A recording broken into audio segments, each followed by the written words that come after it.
Hi, my name is Ezekiel Davis, and I'm from Mackay, and yeah, Cool. And what are you doing here today? we are currently at Emerald Racing, a 16-hour. It's not going very well, but we're trying, we're up there. We're trying Yeah. to Yep. Yeah. And are you going to race yourself? Yeah, I was just in about 3 riders ago. Wow. Okay. Yeah.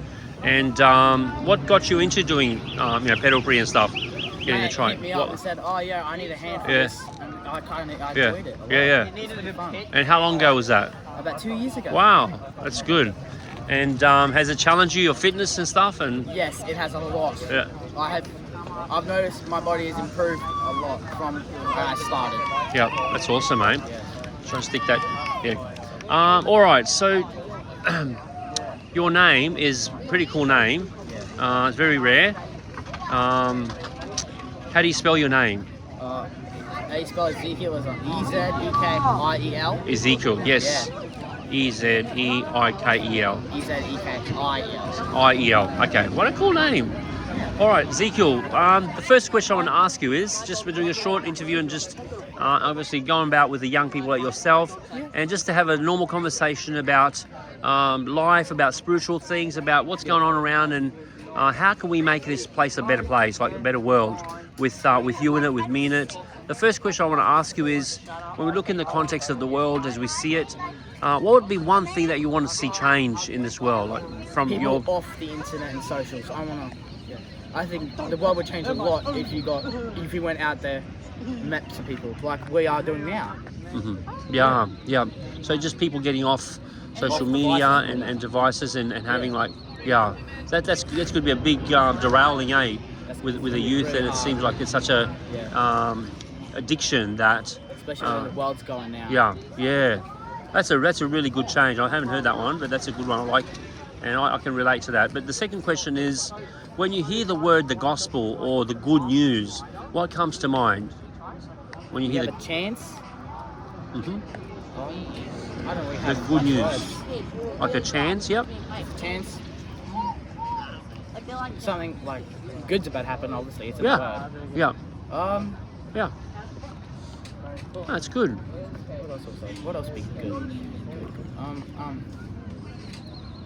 You could change your life. Something like the word good happens. Something could change your life. Yeah. Yep.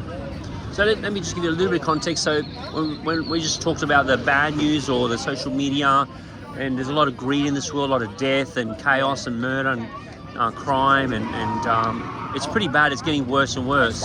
That's bad news. You just turn to the TV or social media, and you can see it's in front of us. In fact, some of us suffer from trauma paralysis because we may not, show it, but deep down inside we're a bit shaken, and by what's going on. That's bad news. So you're gonna put it that way. The good news can pick you up. Yeah. It can make you just stronger, more emotional, which is Yep. not the best. Yep. Yeah, that's it. So the good news in the gospel is basically that at the right time, there's one in the heavenlies that was sent here to earth. His name is Jesus. And he came and the Romans put him on a cross at 33 years of age, and they crucified him, died a sinner's death, like a murderer's death. When he was buried in the tomb, 3 days later, he rose again from the dead. And the reason he did that is because he came to save mankind, you and I, from sin, from the trauma that we see in this world. That's the good news. And that's the gospel. That's really, when we talk about gospel or the good news, that's what we relate it to. It's not something religious, it's just something that someone was thinking about you and me to bring purpose and meaning back to this earth, and bring, I guess, a turnaround. So that's basically the good news. So in the light of that, Ezekiel, what sort of things comes to mind when you think of the words Christian or disciple? Like, what's a Christian to you, and what's the difference between a Christian or a disciple? Have you heard that term, disciple? My family actually is Christian. Yeah. And every year on Christmas we all get together. It's about celebration. I think. Yeah. Beautiful. And what's the word disciple? Have you heard that word disciple? No, I have not. It's an old-fashioned word. And basically all it is equivalent today to an apprentice. Have you heard of the word apprentice? Yes. So an apprentice is someone that goes and learns a trade, for 4 years, and he gets qualified. Say, for instance, he's a builder, or he learns how to paint, or learns how to wire a house and become an electrician. But he needs to do the job on the job. Like, he needs to learn the skills. It's not learned by just reading, hearing, reading, like school. At school, we go to school, and we learn by just reading, doing an assessment, doing a test, listening to the teacher, again, sitting down, but there's not really that practical part of it. And the same thing with a disciple. A disciple was used in the New Testament over 250 times. And the word Christian will use 3 times in the New Testament, and it was used as a mocking word for people who followed after Jesus and done what Jesus did. Most people don't believe in that stuff. No. Not a lot. There's only so many of us in the world that do believe in it. Yeah, and you know why that is? Why is that? I don't know. Yeah, so you can answer. I can share as well. Do you know how come only certain people have, I guess, they're wired and bent towards, hey, I believe that. That's a good news. And then some people is like opposed to it, and they just run away from that when you talk about. Some people have been raised differently to others. Yep. And yeah. Yeah. That's what I would say. Yeah. Yep. So one thing that Jesus makes it clear around this is that he said many people, when they heard the gospel, they either ran towards the light because he's the light, or they actually ran away from the light because they didn't want their sins to be exposed because they love their sin too much. For me personally, I feel like even just talking here, there's a light that's actually been brought up. So bringing these things, it can actually sometimes make people feel uncomfortable because we're talking about hard issues of the heart. And not a lot of people expose their heart. They're like, oh, I don't want to talk about that stuff. That stuff's deep. I don't think it's, you know what I mean? It just feels uncomfortable to even bring it up. So yeah, anyway, the other question, this is the last question, have a think about this one. The Bible, for instance, what do you think the Bible, is it relevant for today's generation?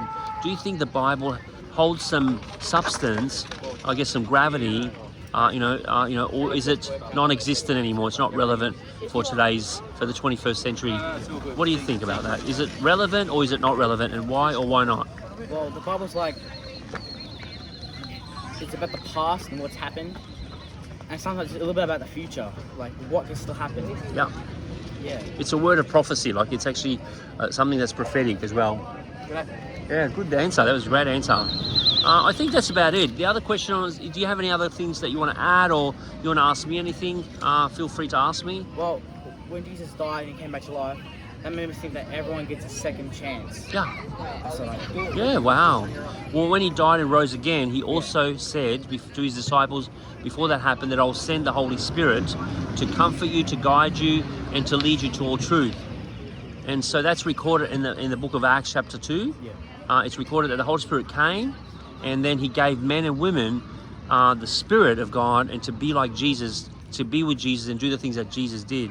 And that's actually where this is going. And that's why we do lots of training. We go out, pray with people. We bring them into a community of making disciples. And basically we do life on life together. And that's incredible because we get to really hurt together. We get to celebrate together. We get to go through suffering and things together. But we also get to rejoice and enjoy the blessings. So that's just amazing. Thank you so much, Ezekiel, for your time. I know that maybe I've answered a few questions as we're talking, but I felt like your genuinity and your just coming forward to just share your heart, for me, it incredibly blesses me because we're on this journey of learning. So I've learned so much from you. Thanks so much. You're good. Yeah, be blessed, man. Awesome, mate.